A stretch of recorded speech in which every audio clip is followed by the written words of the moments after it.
Baik, selamat bertemu, salam sehat buat kita semua. Setelah beberapa saat kita vakum dalam mempelajari pemrograman, kali ini kita akan mulai lagi dengan mempelajari pemrograman bahasa Java. Untuk kali ini kita akan memperkenalkan dulu tentang Java itu sendiri atau tentang aplikasi-aplikasi yang dipakai untuk baik untuk teks editornya maupun untuk pemrogramannya sendiri atau untuk setting-settingnya sendiri. Kali ini kita akan menggunakan, kalau bahasa Java itu kita bisa menggunakan beberapa teks editor. Bisa pertama menggunakan IntelliJ, bisa juga menggunakan Visual Studio Code, dan beberapa aplikasi-aplikasi yang lain. Pada kesempatan ini kita akan menggunakan menggunakan IntelliJ. Nah, sebelum kita menggunakan atau membuat coding atau mengcoding menggunakan bahasa Java atau pemrograman Java, kita harus download dua fitur atau dua aplikasi yang biasa digunakan untuk Java.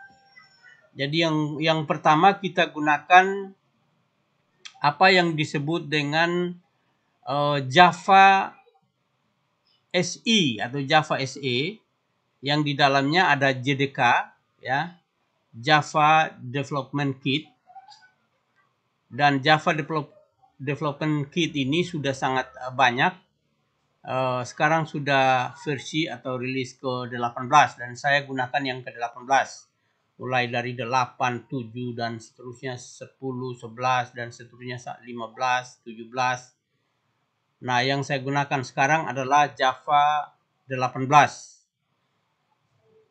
Ya, JDK 18. Kemudian yang kedua, kalau kita gunakan IntelliJ, kita gunakan IntelliJ ID atau IDA Community edisi 2022 yang saya gunakan 2022 ini.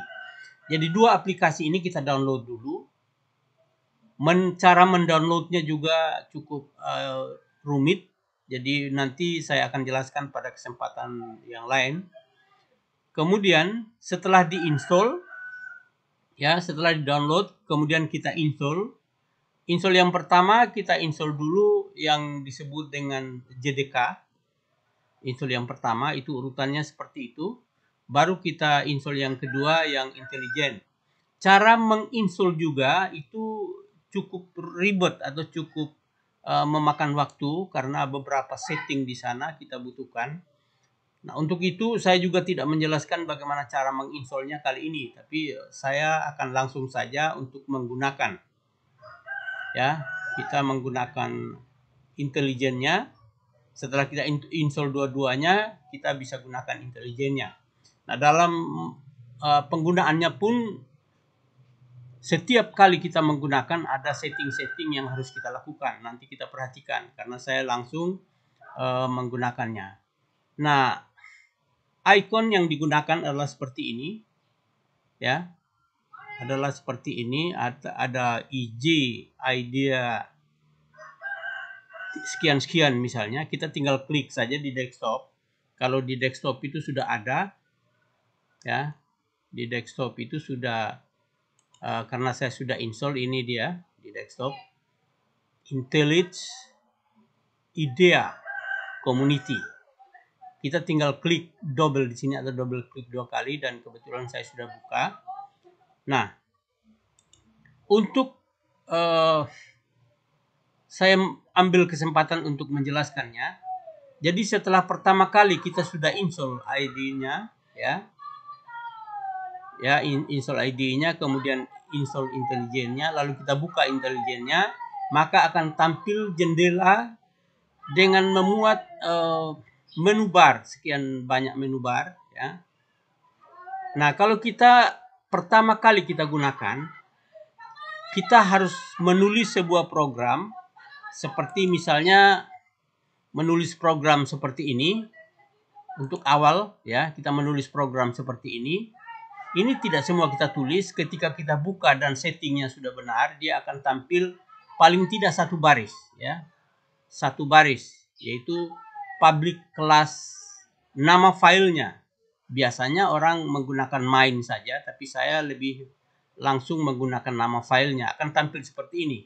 Lalu kita ketik sintak, ada sejumlah sintak yang kita lakukan sesuai dengan kebutuhan kita. Nah, untuk kali ini saya akan jelaskan dulu. Yang pertama kita lakukan setelah menampilkan, setelah IntelliJ ini tampil atau dibuka, kita pertama kali kita buat folder dulu ya. Memulai proyek baru dengan membuat folder khusus untuknya. Ini wajib. Sebab setiap pekerjaan itu harus ada dalam foldernya sendiri. Dan setelah itu kita buat folder. Cara membuat foldernya yaitu klik file, new ya. Bisa juga new project ya. Bisa juga new package. Lalu kita klik ya, kita klik seperti ini. Setelah kita klik ini, kalau new project boleh juga new project. Saya biasa menggunakan new project. Kalau new project tidak akan tampil package-nya di awal program atau di awal coding. Tidak akan tampil, tapi kalau kita menggunakan package atau package akan tampil package-nya di awal proyek. Jadi package ini atau proyek ini itu adalah folder. Itu sama dengan kita membuat folder dalam Windows biasa. Setelah kita klik proyek atau package, maka akan tampil jendela baru. Ya, jendela baru. Ya, akan tampil jendela baru, new project, lalu ada nama proyeknya apa, kita tinggal ketik, dan folder yang sudah ada pada belajar Java misalnya, dan seterusnya dan seterusnya. Nah, dalam penulisan new project ini, kita harus mengawalinya dengan tulisan com dot atau com titik. Com titik itu wajib. Lalu dilanjutkan dengan nama proyeknya apa. Ya, nama proyeknya apa. Misalkan nama proyeknya belajar Java misalnya. Kita tulis com titik belajar Java. Lalu kita klik di bawahnya ada create. Kita klik create. Setelah itu dia akan tampil seperti ini misalnya. Misalnya new proyeknya kita tulis com coba, tapi ini hanya percobaan saja. Tapi saya tulis belajar Java. Saya tulis belajar Java com titik belajar Java, lalu kita klik di create-nya ya. Lalu akan tampil lagi jendela baru seperti ini. Kalau jendelanya sudah ada, sudah terbuka, dia akan tanya, kita tempatkan folder kita pada jendela yang sudah ada atau kita buat jendela baru. Bagusnya kita buat jendela baru, tergantung. Karena kalau com-nya berarti kita buat jendela baru supaya jangan dikacaukan dengan jendela atau dengan proyek yang lain. Lalu kita klik di new windownya, lalu akan tampil seperti ini, jendela berikutnya akan tampil seperti ini. Jadi di sini kalau tadi kita tulis com coba, maka di bawahnya ada paling tidak ada ini, ada SCR. Yang berguna untuk kita adalah SCR-nya. Kita klik di SCR-nya, yaitu tahap kedua. Kita klik di SCR-nya. Gunanya untuk apa? Gunanya kita membuat nama filenya. Kalau tadi folder yang kita buat, kita klik saja file new project atau new package. Kalau untuk itu setelah kita buat foldernya, misalkan foldernya com atau belajar Java, lalu berikutnya kita klik SCR-nya. Ya, sekali lagi kita klik SCR-nya. Lalu SCR-nya kita lanjutkan dengan Java ya, dengan kelas ya. Jadi SCR kelas, kita klik di kelasnya. Lalu kita tulis di atas itu akan tampil baris baru atau jendela kosong. Kita tulis nama filenya. Nama filenya bebas kita tulis. Jadi nama filenya apa? Yang penting belum ada nama file yang sama. Kalau ada nama file yang sama, dia akan tetap jalankan, tapi nanti waktu kita mengetik tidak akan bisa berjalan dengan baik karena ada nama file yang sama. Lalu kita tulis nama filenya. Nama file itu harus diakhiri dengan titik Java.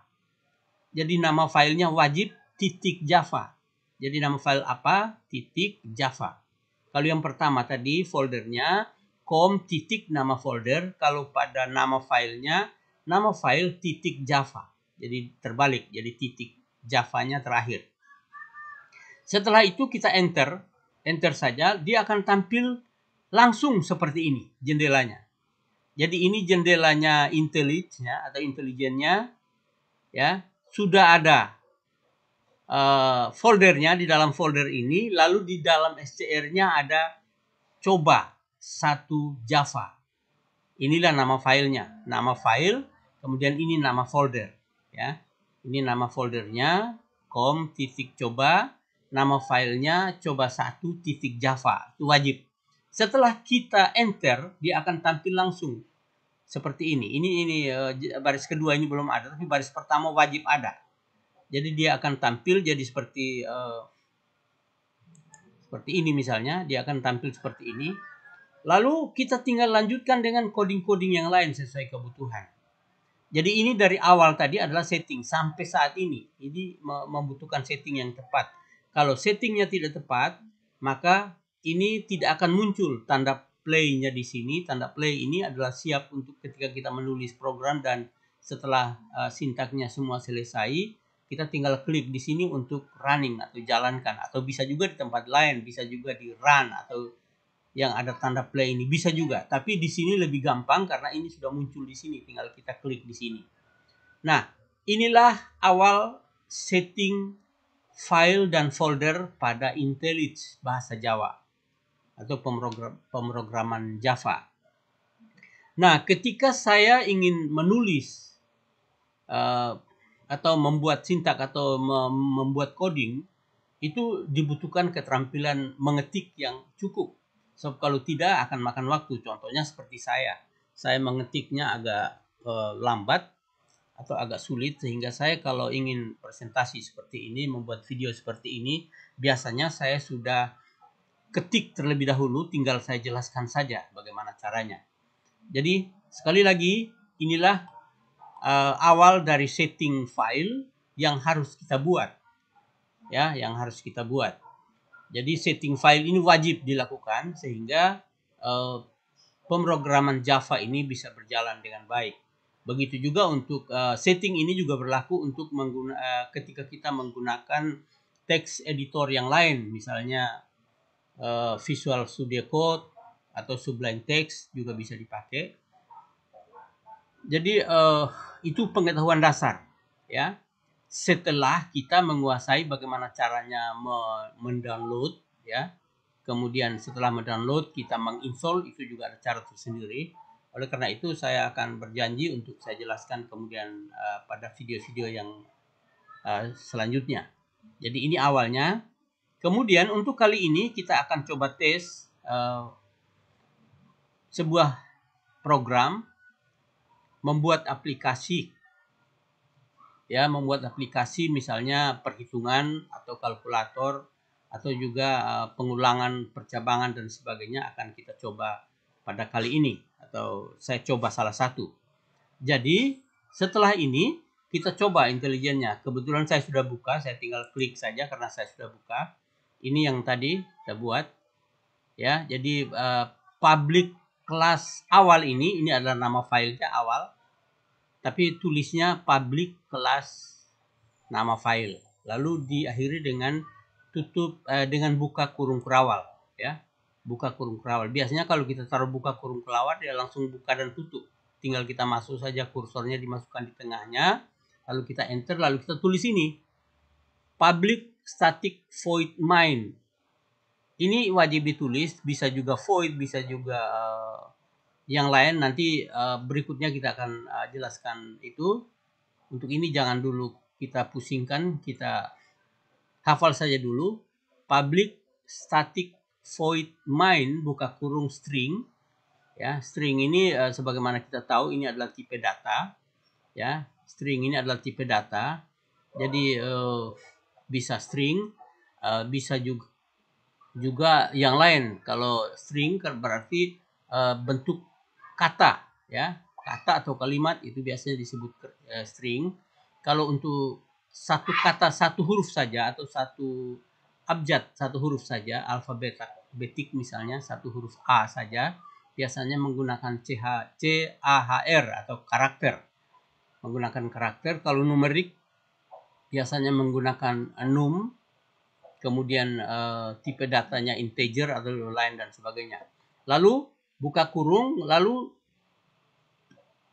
ada kurung siku atau kurung besar, buka dan tutup, lalu spasi, lalu ARGS, lalu tutup kurung biasa, spasi, buka kurung kurawal. Ini tanda baca yang tidak bisa kita abaikan karena memang wajib. Jadi sudah dua buka kurawal, buka yang pertama ini penutupnya, buka yang kedua. Ya, buka yang kedua ini penutupnya. Jadi ketika buka ada penutup dan seterusnya. Lalu kita tulis lagi, kalau dalam basic langsung print saja. Tapi di dalam bahasa Java ini ada jadi satu kalimat. System.out.print ya, .print ya. .print bisa print saja, bisa print line. Kalau print line ketika dilaksanakan atau di run atau dijalankan, dieksekusi, kalau pakai print saja kursornya akan tetap di ujungnya. Tapi kalau print line kursornya akan turun satu baris atau satu baris. Kalau pakai print line. Jadi ini sistem S-nya harus kapital, wajib ya. Jadi S-nya harus kapital ya. Ya, sistem ya. S-nya harus kapital, kemudian .out, .print. Kemudian buka kurung ya. Buka tanda kutip buka, double tanda kutip buka, lalu tulis sesuatu. Sesuatu ini adalah statement yang akan ditampilkan di layar oleh komputer. Ya, jadi kalau print, kalau bahasa basicnya hanya print saja, buka kurung, buka tanda kutip buka dan diakhiri dengan tutup buka dan akhirnya. Tapi ini ada dalam kurung lah, buka kurung lagi, lalu diakhiri dengan tanda kutip, lalu tutup kurung, lalu tanda bacanya harus ada titik koma. Jadi selain ini tadi tidak ada titik koma, tapi karena diakhiri dengan setiap kalimat pertama ini diakhiri dengan buka kurung kurawal, kedua juga buka kurung kurawal, tapi yang ketiga diakhiri dengan titik koma. Itu wajib kalau dalam bahasa Java. Dan seterusnya dan seterusnya. Nah, untuk kali ini karena seperti yang saya katakan tadi, kita akan mencoba program yang digunakan untuk hitungan. Saya sudah buat seperti ini. Jadi hitungan ini ternyata setelah kita lihat, setelah tampil, kalau tadi public kelas hitung, nama file ini hitung ya. Itu awal ininya, awal kalimatnya, awal sintaknya. Tapi ini kita buat sintak baru. Import spasi java titik util titik scanner. Ya, scanner S-nya besar.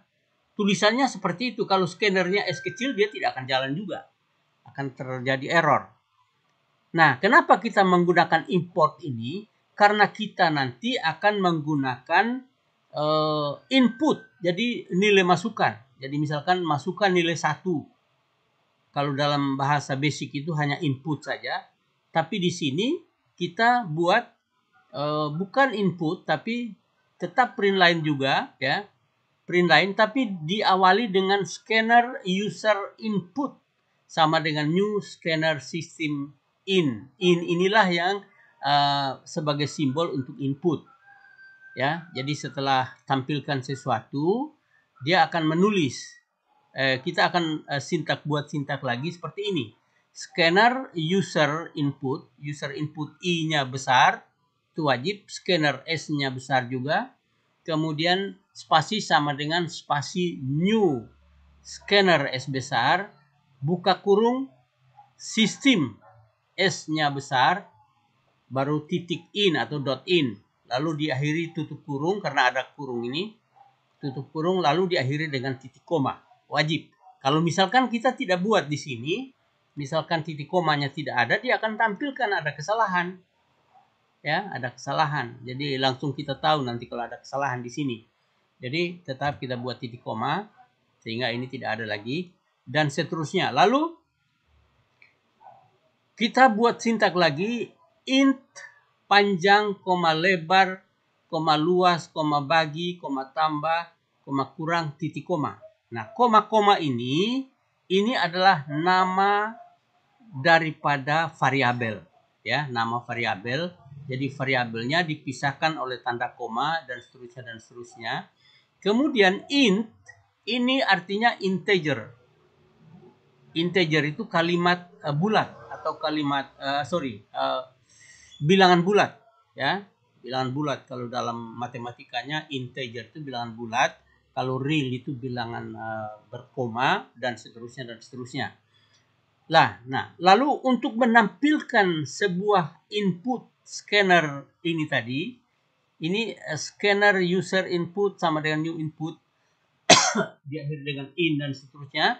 Untuk menampilkannya, kita menulis sistem, ya, S-nya besar, dot titik O titik print. Jadi bukan print lain, tapi print saja. Lalu kita tulis sebuah statement, masukkan nilai pertama. Lalu kita tulis lagi panjang sama dengan user input dot next, ya, dot next, buka kurung tutup kurung diakhiri dengan titik koma. Jadi semua kalimat hampir semuanya diakhiri dengan titik koma kalau tidak ada huruf berawal, ya.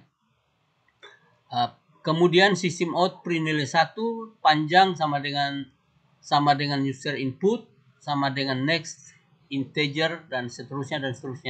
Ini tidak usah kita pusing dulu, tidak usah kita terlalu memahami, tapi kita hafal saja dulu untuk sementara. Nanti sambil jalan kita akan memahami maksudnya apa.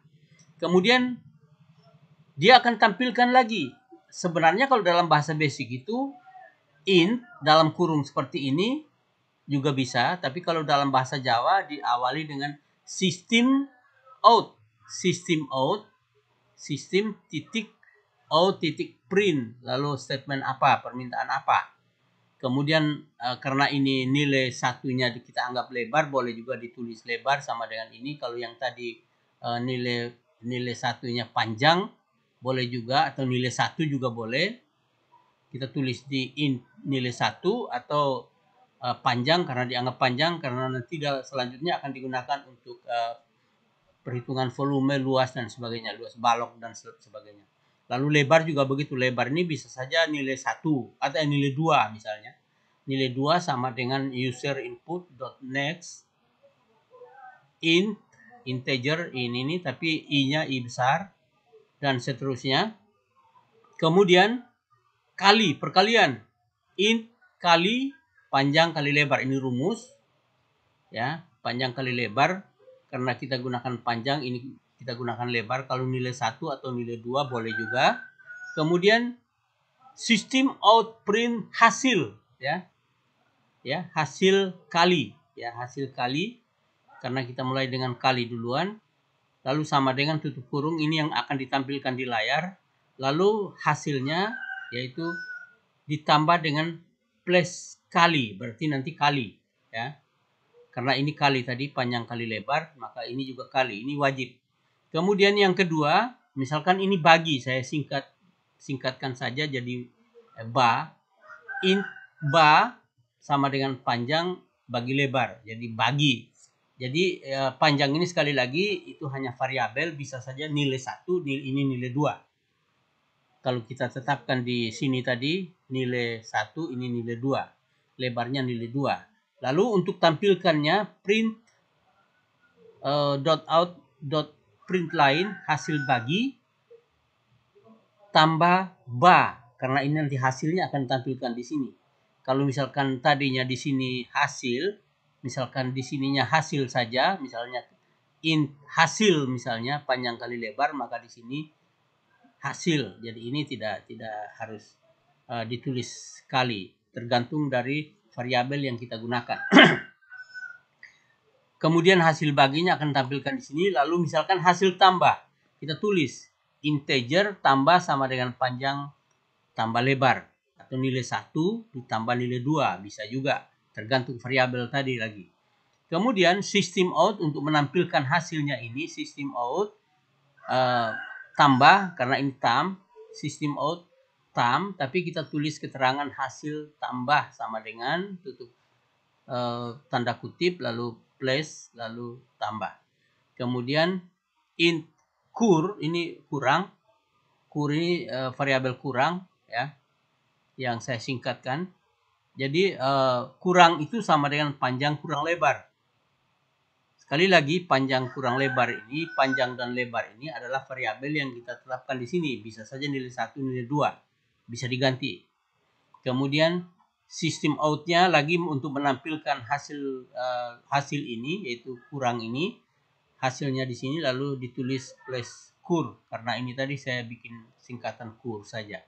Lalu diakhiri dengan tanda kutip, titik koma. Lalu karena kita sudah, tanda kurung kurawal bukanya ada 2, 1. Yang pertama ini adalah ditutup oleh yang terakhir, yang kedua ditutup oleh ini. Jadi kalau ada 2 ya berarti ini juga ada 2, terakhirnya ada 2. Tapi kalau 3 misalkan ada lagi di dalam, terakhirnya pasti ada 3, dan seterusnya dan seterusnya. Nah, ini dalam penulisan atau dalam sintak, melaksanakan sintak atau coding pemrograman Java ini, ketika ada kesalahan pasti dia tampilkan di sini sebelum kita runkan atau jalankan atau eksekusi hasilnya. Nah, ini ternyata di sini tidak ada kesalahan, berarti sudah betul ya. Kalau biasanya ada kesalahan, dia akan tanda seru di sini lalu ada kesalahan. Karena ini tidak ada, berarti program ini sudah baik ya, sudah baik khusus untuk perhitungan ini. Jadi saya bikin judulnya di sini hitung ya. Bikin judulnya dihitung, hanya tadi bedanya integer panjang dan lebarnya yang bisa diganti dengan nilai 1, nilai 2. Misalnya seperti itu. Nah, setelah ini kita ketiknya selesai, atau kita sintaknya selesai, atau codingnya selesai, lalu kita simpan. Bisa saja kita simpan di sini, karena tinggal hanya simpan, namanya sudah ada. Ya, bisa juga kita pakai file save all misalnya. Save all ini artinya kalau ada beberapa file yang kita buat, dia akan simpan semua. Tapi kalau misalnya kita langsung klik di ini saja, di save yang ini, tanda disket ini berarti dia simpan hanya yang ada di layar ini. Kenapa? Karena bisa saja ada beberapa file seperti ini, ada beberapa file yang saya sudah buat. Di dalam folder yang sama, filenya banyak. Misalnya seperti itu. Nah, setelah kita simpan, lalu kita coba run. Tinggal klik saja salah satu ini. Bisa klik logo play atau simbol play ini, bisa yang ini, bisa juga play yang lain, bisa juga menggunakan run, bisa juga. Jadi tidak terikat. Tapi kita sudah dimudahkan dengan simbol yang sudah ada di sini. Ini pun simbol ini sudah ada ketika kita buat di sini tanda buka kurawal, dia pasti langsung keluar ini. Kalau penulisannya benar dan seterusnya. Nah, ketika kita run ya, kita run hitung.main, kita klik di sini, kita tunggu saja. Memang agak lama, sedikit lama karena dia masih baca lagi. Dia akan tampilkan di sebelah sini. Kalau kita sudah setting di sini, terminalnya kita sudah buat di sini. Bagaimana cara memindahkan settingnya ke sini, itu nanti saya jelaskan juga. Kita coba tunggu sebentar. Dari program ini dia akan muncul di sini hasilnya. Nah, hasilnya TAF SMKN 2 Kupang sedang belajar pemrograman Java sesuai dengan tulisan yang ada di sini tadi. Ya, tulisan yang ada di sini. Ya, ini. System out print line TAF dan seterusnya. Ini ditampilkan. Lalu dia minta masukkan nilai 1. Bisa juga saya ganti ini masukkan nilai panjang sesuai dengan ini tadi. ya. Tapi karena saya taruh ini panjang, ini nilai 1, tidak apa-apa juga. Tinggal kita masukkan saja. Misalnya saya taruh 8, nilai satunya 8, lalu enter. Nilai 2 lagi dia minta, masukkan nilai 2, misalkan 4. Saya masukkan 4. Bisa mana sudah? Misalkan 4, ya. Dia akan tampilkan hasil kalinya 8 kali 4 adalah 32, ya. Betul ya? 4 kali 8 32. Kemudian 8 bagi 4 sama dengan 2 hasil baginya. Hasil tambahnya 8 tambah 4 12, ya. Hasil kurangnya 8 kurang 4 adalah 4. Inilah hasilnya dari program yang kita buat ini tadi, ya. Yang kita buat ini. Jadi hasilnya kita sudah lihat. Berarti benar hasilnya. Nah, program ini adalah dasar-dasar untuk ilmu hitung. Nanti kita lanjutkan dengan bagaimana membuat kalkulator, bagaimana membuat menghitung, misalkan menghitung akar kuadrat dari X pangkat dari persamaan kuadrat atau fungsi, kita akan coba nanti berikutnya. Saya kira untuk pertama kali video pertama ini adalah seperti ini, ya. Mudah-mudahan berguna buat kita semua, karena saya yakin pemrograman ini akan trending, akan menjadi hal yang penting buat generasi muda ke depan, karena sekarang sudah masuk di era 4.0 atau di era digital. Saya kira demikian, mudah-mudahan berguna. Nanti ketika ada pertanyaan silakan bertanya langsung ke saya atau pada teman-teman yang berkompeten dalam bidangnya, dalam bidang ini maksud saya. Saya kira demikian. Selamat belajar, mudah-mudahan sukses.